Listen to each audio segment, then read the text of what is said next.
शिवसेना ठाकरे गटाच्या अयोध्या पौळ विरोधात यवतमाळ जिल्ह्यातील शिवसेना शिंदे गटाच्या महिला आघाडी आक्रमक झाल्या आहे। अयोध्या पौळने मंत्री संजय राठोड यांचा चुकीचे वक्तव्य करून अपमान केल्याच्या विरोधात जिल्ह्यातील महिला शिवसैनिकांनी आज अयोध्या पौळ विरोधात अवधूतवाडी पोलिसात तक्रार दिली असून चपलेने मारण्याची भाषा करणार तर आम्ही सुद्धा चपलेची भाषा करू, चपलेने मारू, यापुढे असे गलिच्छ आरोप केले तर तिची जागा दाखवून देऊ, अशा भावना व्यक्त करत महिला शिवसैनिकांनी गुन्हा दाखल करण्याची मागणी तक्रारीद्वारे केली आहे। कोण आली, कुठची ही अयोध्या पौळ, हे तर तिला आम्ही हे सांगू इच्छितो की ही आता फक्त ट्रायल आहे। तिला म्हणायचं आम्हाला काय आगे आगे देखो, पिक्चर तो आगे अभी बाकी है।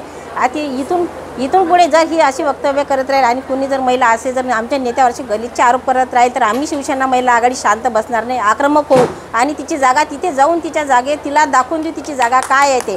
आणि आम्ही हे निवेदन देण्यासाठी आज पोलीस स्टेशनला जाणार आहोत आणि जर हे तिच्यावर कारवाई झाली नाही तर नक्कीच आम्ही पूर्ण महाराष्ट्रामध्ये आक्रमक भूमिका घेऊ आणि अन्यायाला वाचा फोडू आम्ही।